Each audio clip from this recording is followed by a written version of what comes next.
Movies के लिए ये पोस्टर्स कितने जरूरी हैं इसका तुम्हें अंदाजा भी नहीं है कि 27/40 का ये कागज का टुकड़ा इन मूवीज, इनके कलेक्शन, इनके डायरेक्टर्स, इनमें काम करने वाले एक्टर्स के स्टारडम में क्या रोल प्ले करते थे। एक छोटा सा एग्जांपल ये कि जब कयामत से कयामत तक के पोस्टर्स रिलीज हुए थे तो आमिर खान खुद अपने दोस्तों के साथ जाकर उन पोस्टर्स को शहर में डिस्ट्रीब्यूट कर रहे थे। ये वो जमाना था जब पोस्टर्स के लिए लोग सीरियस होते थे। आज बात भले ही बहुत अलग हो, आज बॉलीवुड के पोस्टर्स कोई इज्जत ना दे। बड़ी से बड़ी मूवीज बड़े से बड़े बजट के साथ बनने के बावजूद पोस्टर्स बनाने के टाइम पर कभी कभी इधर उधर से कॉपी भी कर लेते हैं तो लोग 2 दिन तक नाराज होते हैं। जैसा भी स्त्री 2 के पोस्टर को स्ट्रेंजर थिंग्स के पोस्टर का कॉपी बताया, या फिर 2014 में जब पीके का पोस्टर रिलीज हुआ उसके बारे में जो कंट्रोवर्सीज उन पर बात करेंगे। देखिए आमिर खान अपनी नई फिल्म पीके के पोस्टर को लेकर विवादों में है, लेकिन लोगों ने उसे पोर्चुगल के एक म्यूजिशियन कोएम बैरियोस की 1973 में रिलीज हुए सॉन्ग की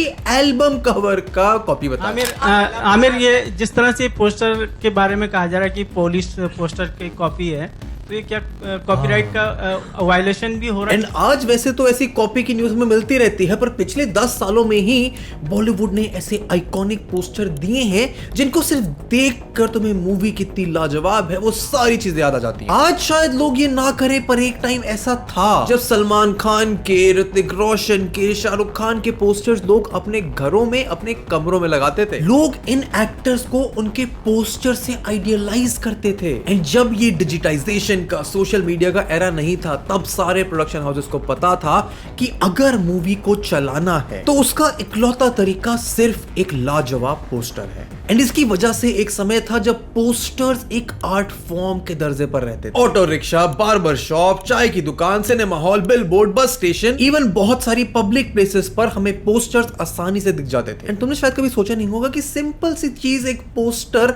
हमारे इंडिया के पॉप कल्चर को, इंडिया के कल्चर को कितनी बड़ी तरह इंपैक्ट कर सकता है। एंड मोर इंपॉर्टेंटली कि फिर आज ऐसा क्या हुआ कि जब ओटीटी का जमाना है, बड़े बड़े प्रोडक्शन हाउसेस हैं, बड़े बजट की मूवीज बनती हैं, इतने सारे एक्टर्स हैं, क्रिएटिव डिजाइनर्स हैं, इतनी सारी मूवीज के पोस्टर्स बनते हैं, फिर भी हमें सिर्फ पुराने टाइम के पोस्टर्स ही याद आते हैं। एंड क्यों?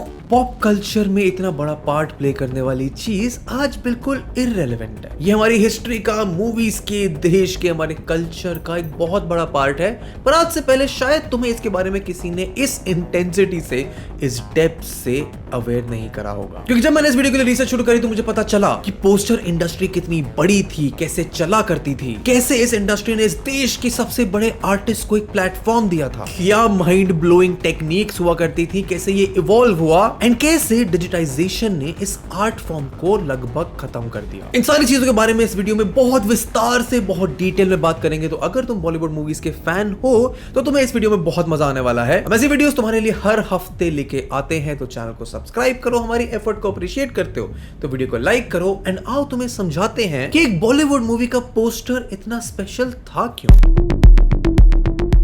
हाथ से बनाने वाले पोस्टर्स के आर्टिस्ट रॉ इमोशंस को कैप्चर करते हैं, ऐसा कहना था हिमेश जेठवानी का, ऑफ इंडियन हिप्पी, जो 2009 से जी तोड़ कोशिश कर रहे हैं विंटेज पोस्टर्स की आर्ट को बचाने के लिए। ये बात कितनी सच है इसका अंदाजा तुम सिर्फ इस बात से लगा सकते हो कि अगर तुम 20th सेंचुरी में आने वाली बॉलीवुड मूवी का कोई भी पोस्टर उठा के देखो तो तुम्हें उसमें मिलेगा उस समय का एक डिपिक्शन, मूवी का टोन, एक्टर्स का larger than life portrayal, and more importantly ऐसा कुछ जो आज के पोस्टर्स में बहुत मिसिंग है। एंड ऐसे इसलिए कि किसी भी बॉलीवुड मूवी का पोस्टर हमेशा से शेयर करने के बारे में था, लोगों को मूवी के बारे में बताने के बारे में था, और ना कि सिर्फ पोस्टर्स पे क्या बना हुआ है उसके बारे में। क्योंकि इन पोस्टर्स का इंडियन कल्चर को इन्फ्लुएंस करने में बहुत बड़ा कंट्रीब्यूशन रहा है। इन्होंने फैशन ट्रेंड सेट करे हैं, आर्टिस्ट को इंस्पायर करा है। एंड उस जमाने में जब आपको मूवी का ट्रेलर भी देखने को नहीं मिलता था, अपनी एक पोटेंशियल ऑडियंस के साथ बहुत ही मजबूत इमोशनल कनेक्ट तक बनाया। इतना कि बहुत लोगों के लिए जो मूवीज के फैन थे, ये पोस्टर एक symbol of dream and aspirations तक बन गए थे। एंड इसमें सबसे बड़ा हाथ पोस्टर बनाने वाले उन आर्टिस्ट का था, ठीक उन डायरेक्टर्स की तरह जो अपनी मूवी को फुल क्रिएटिविटी और पैशन से बनाते थे। पोस्टर आर्टिस्ट के बिना वो क्रिएटिविटी ढंग से कभी एक्सप्रेस नहीं हो पाती। इनमें से किसी भी आइकॉनिक बॉलीवुड पोस्टर का तुम एग्जांपल ले लोगे, तुम्हें कुछ चीजें साफ समझ आई। जैसे इन पोस्टर्स को इस तरह प्रेजेंट करा जाता था कि मूवी में काम करने वाले एक्टर्स को लोग देखते ही पहचान जाए। एंड इनका काम सिर्फ एक्टर्स को शोकेस करना नहीं था, एक एक सिंगल पोस्टर से मूवी की कहानी को उस पोटेंशियल ऑडियंस तक कन्वे करना भी था। Nostalgia value, sentiment. You are, as you look at each of these posters, the entire storyboard unfolds in front of you. And ये स्टोरी टेलिंग ये एक रीजन था जिसकी वजह से लोग इन पोस्टर्स को शुरुआत से पसंद करते आए हैं। जैसे इनमें से किसी भी मूवी के पोस्टर को देखते ही तुम्हें इस मूवी के बारे में, उसके कैरेक्टर्स, डायरेक्टर्स, प्रोडक्शन हाउस का तो पता चलेगा ही, पर उसके साथ मूवी का क्या एसेंस है, क्या स्टोरी लाइन है, क्या थीम है, वो उससे भी अच्छी तरह से पोर्ट्रे करा जाता है। एंड इंटरेस्टिंग बात यह है कि इसके पीछे कोई डिजिटल सॉफ्टवेयर कंप्यूटर नहीं होता था तो सिर्फ ब्रश स्ट्रोक्स, ऑयल पेंट्स और एन आर्टिस्ट की मेहनत। जैसे जब बॉलीवुड की one of the most iconic और टाइमलेस मूवी मुगले आजम का पोस्टर रिलीज हुआ था, एक सिंपल से पोर्ट्रेयल में बहुत क्लियरली उसने कन्वे करा था the drama and tension between Anarkali and Salim. ऐसा ही कुछ तुम शोले के पोस्टर में भी देख सकते हो, क्योंकि जब शोले का पोस्टर रिलीज हुआ तो सबको पसंद आया। वो वाइब्रेंट था, कलरफुल था, एक क्रिएटिव आर्ट वर्क था, फिल्म के कैरेक्टर्स, थीम, जय और वीरू की एक्सेप्शनल जोड़ी का एसेंस वो एक पोस्टर ने दे दिया था। पोस्टर देखते ही लोगों को पता चल गया था कि ये मूवी है the perfect blend of action, comedy, romance and drama. And वही कारण है जो शोले को आज तक बॉलीवुड की सबसे सक्सेसफुल मूवी माना जाता है। एंड ये वो समय है जब मूवी हिट होगी या फ्लॉप, उसमें एक बहुत बड़ा रोल पोस्टर का होता था। एंड मोस्टली एक पोस्टर की दो जिम्मेदारी होती थी, मूवी के स्टार और एक्टर्स को बहुत अच्छे से पोर्ट्रे करना एंड मूवी की थीम, टोन को बहुत अच्छे से कन्वे करना। जैसे मूवी की थीम दिखाने के लिए पोस्टर आर्टिस्ट पोस्टर्स पर आइकॉनिक टैगलाइन लगाते थे जो मूवी की टोन सेट करती थी। सिमिलरली पोस्टर्स की डिफरेंट कलर स्कीम्स होती थी जो अगेन फिल्म के टोन के साथ लोगों की एक्सपेक्टेशंस भी सेट करती थी। जैसे डार्क और इंटेंस कलर्स थ्रिलर सजेस्ट करते थे, जबकि ब्राइट और वाइब्रेंट विजुअल्स एक लाइट हार्टेड मूवी का हिंट देते थे। एंड समझो ये वो समय था जब मूवी का ट्रेलर देखने के लिए भी आपको पिक्चर का टिकट खरीदना पड़ता था। तो तब ये पोस्टर्स फिल्म की मार्केटिंग स्ट्रेटेजी का सेंट्रल हिस्सा थे, जो थिएटर्स, बिलबोर्ड्स, न्यूज़पेपर्स के जरिए मैक्सिमम विजिबिलिटी मूवी के लिए इंश्योर करते थे। एंड क्योंकि मूवी है कैसी, उसको देखने से पहले लोग मूवी का पोस्टर देखते थे, तो उन पोस्टर्स को बनाने वाले आर्टिस्ट की पोजीशन, उनकी जिम्मेदारी और उनकी इंपॉर्टेंस बॉलीवुड में बहुत ज्यादा थी। इसी टाइम के दौरान बड़े बड़े आर्टिस्ट जैसे एम.एफ. हुसैन, बी.एम. गुप्ता, रवि वर्मा, दिवाकर करकरे और ऐसे ही बहुत सारे लाजवाब आर्टिस्ट बॉलीवुड में बहुत फेमस थे। क्योंकि आज तो भले ही तुम 2 सेकंड में एक पोस्टर को चाहे AI से या किसी भी सॉफ्टवेयर से बना सकते हो, लेकिन उस समय जब ऐसा कुछ एग्जिस्ट नहीं करता था तो एक अच्छे आर्टिस्ट को एक अच्छा पोस्टर बनाने में 8 से 10 दिन लगते थे। Stroke by stroke, the white space is transformed into a cinematic image. A canvas this size can take 8 days to complete. But S. Raymond has been known to turn one overnight. And ये कोई आसान काम नहीं था, क्योंकि एक poster artist को simultaneously actors, directors, producers, production house के साथ काम करना होता था। हर एक रंग, हर एक पोज, हर एक एक्सप्रेशन बहुत ध्यान से चूज होते थे, क्योंकि एक बार चीजें फाइनल हो गई तो उनको बदलने की कोई गुंजाइश नहीं होती थी। एंड एक सक्सेसफुल काबिल पोस्टर आर्टिस्ट अपने पोस्टर में ये 3 चीजें रखने की पूरी कोशिश करते थे: मूवी के मेन एक्टर्स, डायरेक्शन और मूवी का टोन। एंड पोस्टर को एक ऐसा पोर्ट्रेयल देना जो पोस्टर देखने वाले के दिमाग में क्यूरियोसिटी बनाए, जिसकी वजह से वो मूवी देखने के लिए मजबूर हो जाए। एंड ये कॉमनैलिटी तुम्हें बॉलीवुड की सबसे पॉपुलर मूवीज के पोस्टर में देखने को मिलेगी, जैसे सनसकू, मदर इंडिया, दीवार, डॉन, शोले, डिस्को डांसर, अंदाज अपना अपना और इनके जैसी और बहुत सारी मूवीज जो आज भी हमें ये मूवी कितनी लाजवाब है उसका अंदाजा सिर्फ एक पोस्टर से दे सकते हैं। एंड उस समय के बॉलीवुड एक्टर्स के लिए एक अच्छा पोस्टर उनके लिए वरदान से कम नहीं था, क्योंकि एक अच्छा सक्सेसफुल पोस्टर उनकी स्टारडम को दर्शाता था। हाजी अबू, जिनके पास 30 लाख से भी ज्यादा हिंदी और इंग्लिश विंटेज फिल्म पोस्टर्स हैं, इनकी एक डेकेड्स पुरानी दुकान है मुंबई के चोर बाजार में। वो बताते हैं कि कैसे आज के मार्केट में भी वो पोस्टर जो स्टार एक्टर्स को फीचर करते हैं, उनकी मार्केट में बहुत डिमांड है। एंड इन पोस्टर्स के थ्रू ही स्टार्स अपना पर्सोना मूवी स्क्रीन पर रिलीज होने से पहले ही एस्टैब्लिश कर देते थे। एंड इन पोस्टर्स में पोर्ट्रेयल स्टार एक्टर्स का इतना जरूरी होता था कि बहुत सारी लड़ाइयों का भी कारण बना। जैसे 1970s में अमिताभ बच्चन और राजेश खन्ना दोनों ही उस टाइम के स्टार एक्टर्स हुआ करते थे। And when both of them perform together in movies like Anand या फिर नमक हराम, लोगों को बहुत अच्छा लगा। एंड दोनों की बहुत लार्ज फैन फॉलोइंग थी, पर प्रॉब्लम्स अराइज हुई जब इनकी ईगो क्लैशेस होने लगे कि कौन ज्यादा बड़ा सुपरस्टार है। नमक हराम मूवी करने के बाद अमिताभ बच्चन और राजेश खन्ना ने कभी साथ में काम नहीं करा, क्योंकि दोनों के बीच में ही आनाकानी थी कि कभी मूवी के रोल्स में, तो कभी क्लाइमैक्स सीन में, तो कभी पोस्टर में किसकी प्रोमिनेंट फोटो छपेगी, इसको लेकर आनाकानी हमेशा बनी रही। एंड अब तुम्हें शायद अंदाजा तो हो गया होगा कि इन पोस्टर्स का कितना बड़ा इन्फ्लुएंस मूवी की सक्सेस में होगा, कल्चर डिफाइन करने में होगा, एंड इन आर्टिस्ट की कितनी इंपॉर्टेंस रही होगी। तो इससे पहले हम ये समझे कि इस इंडस्ट्री का खात्मा कैसे हुआ, हमें ये समझना होगा कि ये इंडस्ट्री इतनी पॉपुलर हुई कैसे?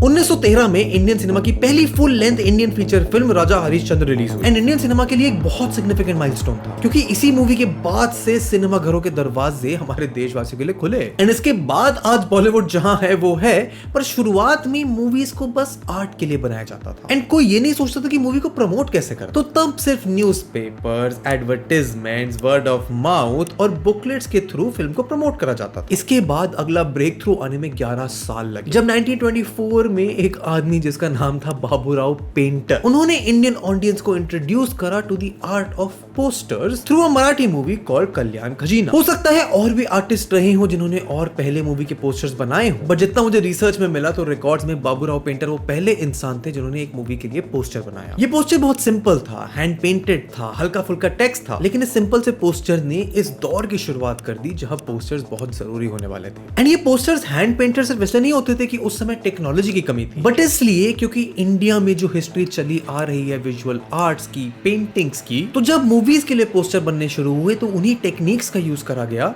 जो हजारों सालों से इंडिया में यूज करी जाती है। लोगों को बहुत अच्छे लगते थे क्योंकि इन्हीं हैंड पेंटेड पोस्टर्स को और जगहों के साथ साथ न्यूज़पेपर्स में भी एज एडवर्टाइजमेंट प्रिंट करना शुरू कर दिया था। बट जैसे जैसे इंडस्ट्री ग्रो हुई तो ये पोस्टर्स भी इवॉल्व हुए एंड ये एवोल्यूशन कितना इंटरेस्टिंग है ये तुम सिर्फ इस चीज से समझ सकते हो कि कौन सी एज की मूवी अपने पोस्टर पर क्या दिखाती। जैसे 1930s और 40s में artist like S M Pandit, BD Sharma, D R Bhosle ने पोस्टर्स में एक्सप्रेसिव विजुअल्स को प्रायोरिटाइज करना शुरू कर दिया एंड पोस्टर्स इस समय एडवर्टाइजमेंट से उठकर आर्टिस्टिक फॉर्म को अडैप्ट करने लगे। एंड ये हमने देखा जब इंडिया में पहली sound film Alam Ara release हुई एंड ये फिल्म अपने आप में एक बहुत बड़ी अचीवमेंट तो थी, पर साथ ही इसका poster was also one of the first जिसने मूवीज के एसेंस को कैप्चर कर एंड उसे वाइब्रेंट कलर्स, बोर्ड डिजाइन के साथ प्रेजेंट कर। इस समय पर आर्टिस्ट लोकली अवेलेबल पेंट्स का यूज करते थे and lithographic printing was the most common technique. इस समय के पोस्टर्स बड़ी कैनवस पर ऑयल पेंटिंग्स की तरह बनते थे और उनका फोकस होता था मूवी के सबसे इंपॉर्टेंट सीन और एक्टर्स को शोकेस कर। एंड 1950s और 60s का एरा बॉलीवुड का था जब वो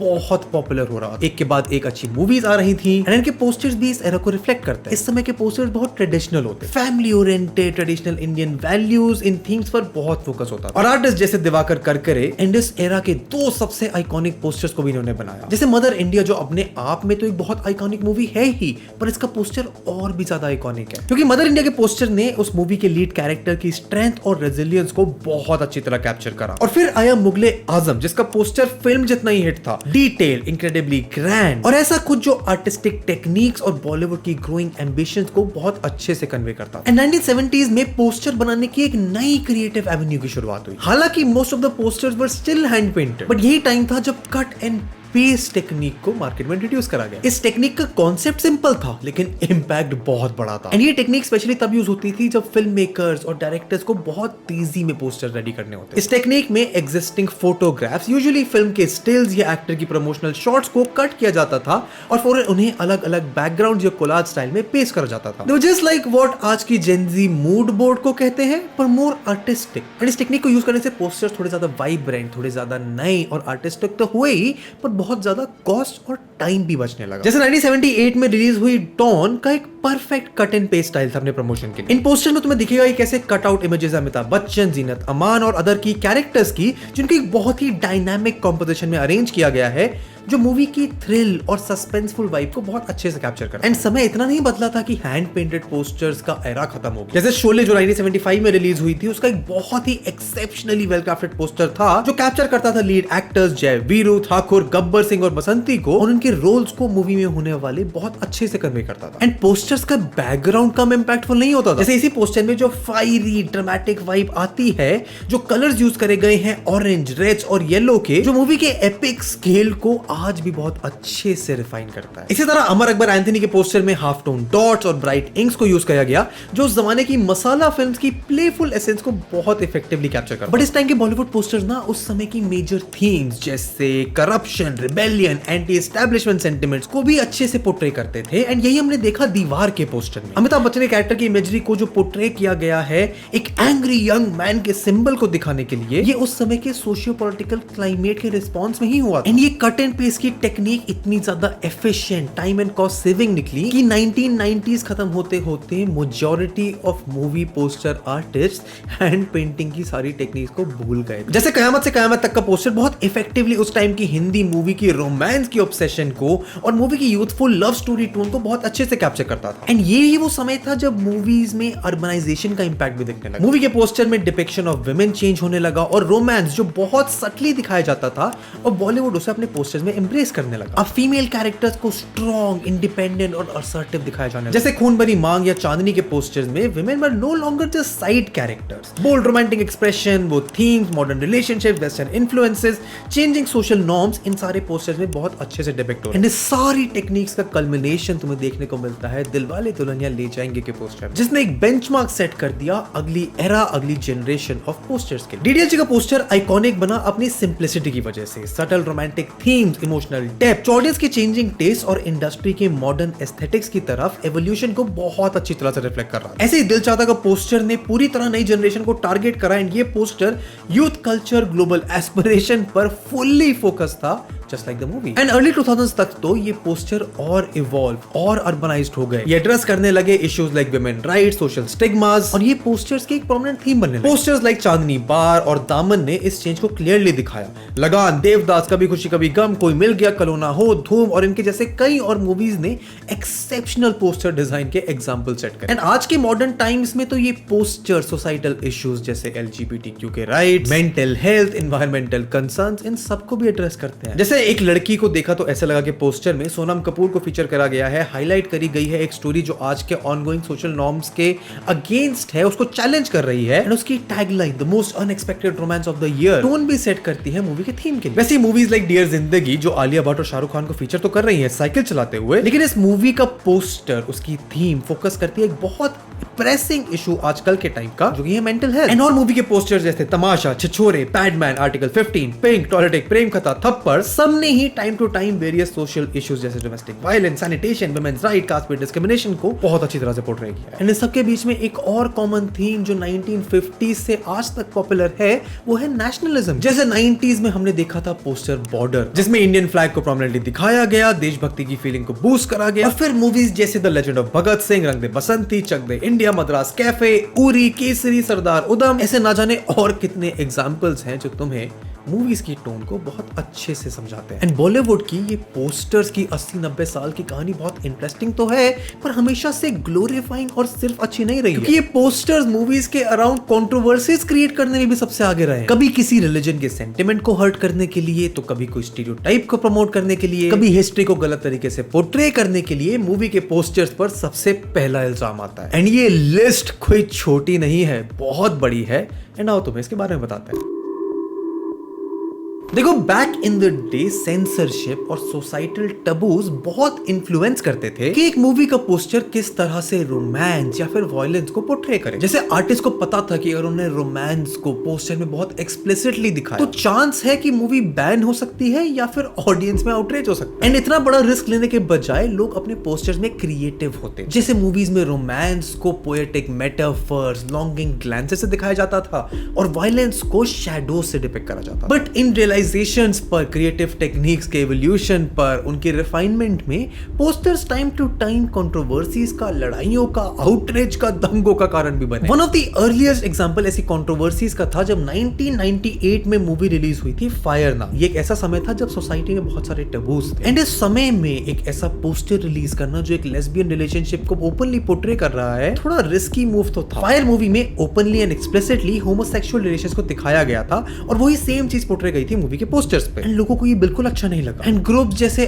RSS, शिवसेना, बजरंग दल ने रोड्स पर प्रोटेस्ट शुरू कर। उन्होंने थिएटर वैंडलाइज करना, पोस्टर्स को जलाना, स्क्रीनिंग्स को डिसरप्ट करना, सब करा, ये कहते हुए कि ऐसे पोस्टर्स और पिक्चरें हमारे समाज के खिलाफ हैं। कि अगर कैरेक्टर्स के नाम बदल के शबाना और सायरा कर दिए जाएं तो ये फिल्म वो चलने देंगे, इस पर आपकी क्या प्रतिक्रिया? एंड इसकी वजह से फिल्म के रिलीज को रोक तो दिया गया, सिनेमा हॉल से उसको हटाया गया, सेंसर बोर्ड ने उसको री एग्जामिनेशन के लिए भेजा। एंड मूवी फाइनली 1999 में पब्लिक के सपोर्ट के साथ रिलीज भी। लेकिन ये कोई इकलौता एग्जाम्पल नहीं है। पिछले 10 सालों में ही 2014 में जब PK मूवी का पोस्टर रिलीज हुआ, जैसे इस पोस्टर में आमिर खान को न्यूड दिखाया गया by strategically placing a radio. इस पोस्टर का पर्पस तो मूवी के क्वर्की और बोल्ड अपीयरेंस को शोकेस करना था, ह्यूमैनिटी के नेचर को क्वेश्चन करते हुए। बट कुछ रिलीजियस ग्रुप्स को ये बात अच्छी नहीं लगी और ये मैटर कोर्ट तक पहुंचा। लोगों ने कोर्ट में दलील रखी कि ये रिलीजियस सेंसिटिविटी के खिलाफ है। इसी मूवी के एक और पोस्टर में अनुष्का शर्मा को पुलिस की वर्दी में दिखाया गया, बट वुमेन राइट एक्टिविस्ट ने इस बात पे बुरा माना कि इस पोस्टर में वुमेन को मेन से वीक दिखाया गया है एंड ये सर्टेन स्टीरियोटाइप्स को इनिशिएट कर। ऐसे ही कुछ हुआ मैडम चीफ मिनिस्टर के पोस्टर में, जहां पे ऋचा चड्ढा को एक दलित पॉलिटिशियन की तरह पोर्ट्रे किया गया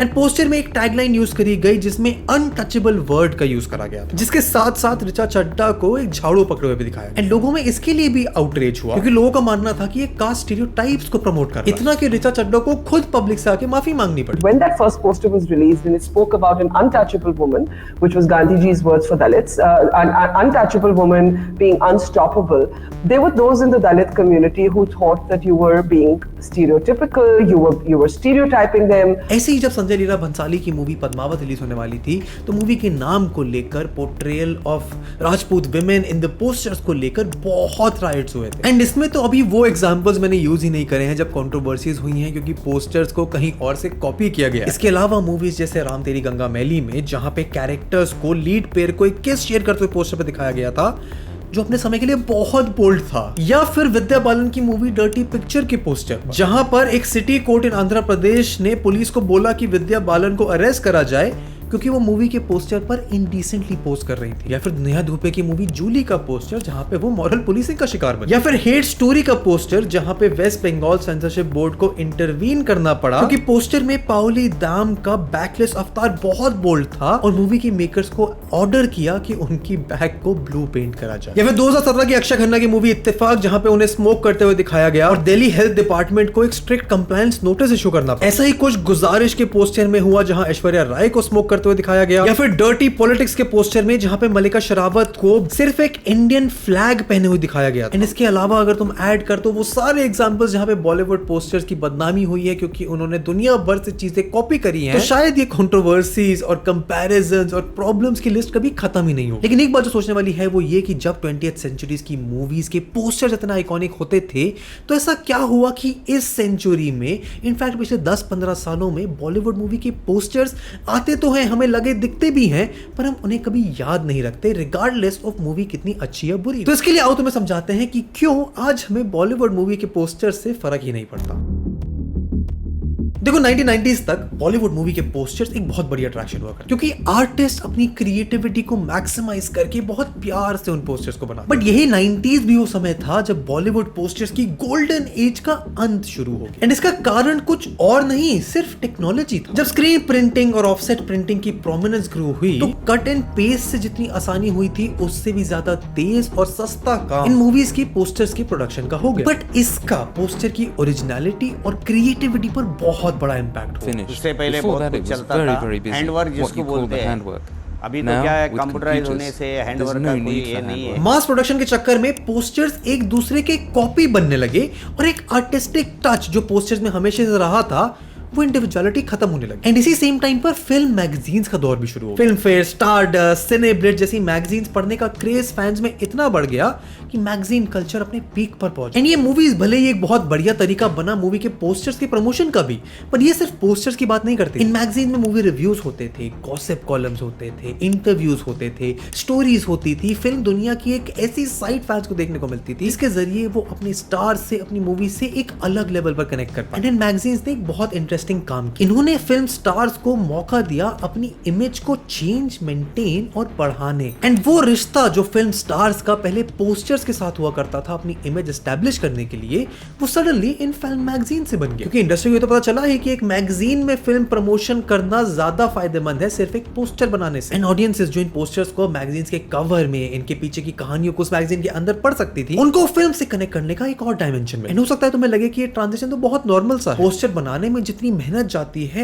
उसके ऊपर तो इन मैगजीन्स का कोई इफेक्ट नहीं पड़ना चाहिए, पर ऐसा नहीं, क्योंकि पोस्टर का डिजाइन जो एक टाइम पर एक आर्टिस्टिक, क्रिएटिव, इंपैक्टफुल टूल हुआ करता था, वो अब सिर्फ एक फॉर्मेलिटी बन के रह गया। मैगजीन्स ने स्टार की पब्लिक इमेज को इतना डोमिनेट कर दिया था कि पोस्टर्स में वो ऑथेंटिसिटी और इंडिविजुअलिटी खो गई and these posters lost their artistic touch. And ये दशा और बुरी हो गई जब आए ट्रेलर्स और डिजिटल मार्केटिंग, क्योंकि 20th सेंचुरी खत्म होते और 21st सेंचुरी आते आते और नई टेक्नोलॉजीज आ गई। Internet, digital marketing, high and digital cameras, television, computers, वो सारी चीजें थी जिन्होंने सिनेमा को बहुत रैपिडली इवॉल्व किया, इतना जितना वो शायद पिछले 70 सालों में भी नहीं हुआ था। एंड वो ट्रेलर्स जो लोगों को मूवी हॉल में पहुंचने के बाद ही दिखाई देते थे, वो रिप्लेस कर गए पोस्टर्स को as the most effective way of marketing a film. इतना कि पिछले 10 सालों में जो फिल्म मैगजीन्स की पॉपुलैरिटी हुई थी वो तक खत्म होने लगी। हाँ, फिल्म मैगजीन्स अपना काम अभी भी करती थी, बट इस ट्रांजिशन से पोस्टर्स की इंपॉर्टेंस और कम हो, क्योंकि एक ट्रेलर से 2 से 3 मिनट में मूवी की ऑडियंस को फिल्म के एक्शन, ड्रामा, रोमांस की फील दे सकता था, जो एक पोस्टर से करना लगभग नामुमकिन हो गया था। एंड इन पोस्टर्स की इंपॉर्टेंस इतनी कम हो गई कि उनको बनाने वाले आर्टिस्ट की इंटेग्रिटी भी लगभग खत्म हो गई। जैसे पहले पोस्टर आर्टिस्ट का एक विजन होता था, वो डायरेक्टर, फिल्म मेकर्स के साथ मिलकर काम करते थे, अब उस विजन को मार्केटिंग और बॉक्स ऑफिस की स्ट्रेटजीज ने डोमिनेट कर दिया। पोस्टर्स का पर्पस अपनी लीस्ट इंपॉर्टेंस पर आ गया, जहां उसका काम ऑडियंस को अट्रैक्ट करना नहीं था, बस एक सर्टेन फॉर्मूला फॉलो करना रह गया था। एंड यही कारण है कि आज तुम्हें सारे पोस्टर्स एक ही तरीके के देखने को मिलेंगे, एक ही तरीके के रंग,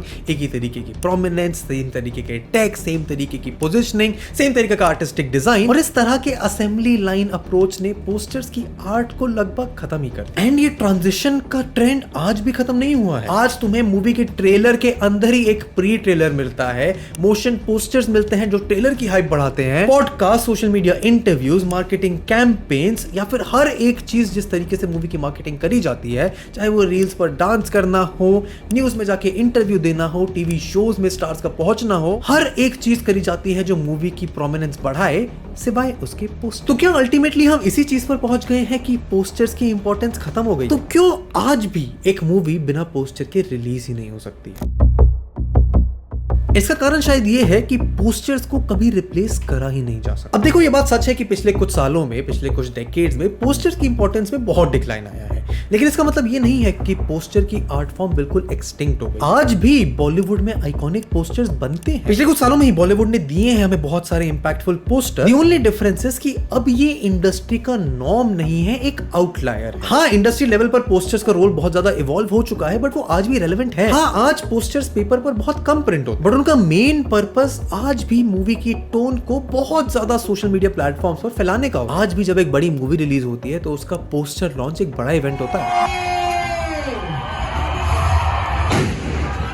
एंड आज भी कई मायनों में पोस्टर वो सेम काम करते हैं, मूवी के अराउंड बज़ फैलाने में, फैंस के अराउंड एक क्यूरियोसिटी बनाने में। एंड सबसे बड़ा काम जो पोस्टर्स करते हैं वो किसी भी मूवी के लिए एक विजुअल आइडेंटिटी प्रोवाइड करने का होता है। एंड इसी विजुअल आइडेंटिटी के ऊपर मूवी के सारे प्रमोशनल मटेरियल्स, चाहे वो तुम्हारे मोशन पोस्टर्स हो, प्री ट्रेलर्स हो, सोशल मीडिया इंटरव्यूज हो, ट्रेलर्स हो, वो सब डिपेंड करते हैं। एंड सबसे बड़ा इंपैक्ट और शायद वो कारण जिसकी वजह से पोस्टर्स कभी गायब नहीं होंगे, वो ये है कि आज भी कई मायनों में पोस्टर को एक आर्ट फॉर्म का दर्जा दिया जाता है। शायद वही कारण है कि जब हमें पता चलता है कि हमारी फेवरेट बॉलीवुड मूवी का पोस्टर कहीं से कॉपी हुआ है, तो हम उसके खिलाफ सोशल मीडिया पर आउटरीच करते हैं, अंदर से उस चीज के बारे में बुरा फील करते हैं। Very few are surviving, and people like me are trying desperately to, get them all together to preserve them. I went to all sorts of cities where I could find the posters, and I found them dumped in junkyards and dumped in old, smelly godowns of shut theaters.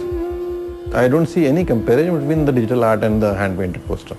The hand-painted poster is a work of art. And इसीलिए ही शायद आज और हमेशा posters एक bridge का काम करेंगे एक मूवी फैन और उस मूवी के बीच में। इन इस वीडियो कंक्लूजन मैं तो बस ये कहना चाहूंगा कि जो इमोशनल कनेक्ट हमारा बॉलीवुड के पुराने पोस्टर्स को देख के होता है, शायद वो आज के डिजिटाइज हाई रेजोल्यूशन पोस्टर्स को देखकर ना हो, लेकिन अल्टीमेटली जो भी इंफॉर्मेशन, जो चीजें मेरे को बॉलीवुड की पोस्टर इंडस्ट्री के बारे में जानने को मिली, एक आर्ट फॉर्म के बारे में जानने को मिली, मुझे तुम्हारे साथ शेयर करने में बहुत मजा आया। तुम्हारा फेवरेट बॉलीवुड मूवी का पोस्टर कौन सा है, नीचे मुझे कमेंट में बताओ। तुम यहाँ तक आ गए हो तो यूट्यूब अगर तुम कहते हैं कि तुम्हें ये वीडियो इतनी ही अच्छी लगेगी, इनफैक्ट हमारी पूरी एक प्लेलिस्ट है ऐसी और डीप डाइव की जो हम तुम्हारे लिए हर हफ्ते लेके आते हैं। हमारी मेहनत अप्रिशिएट करते हो, वीडियो को लाइक करो, चैनल को सब्सक्राइब करो, and I will see you in the next one.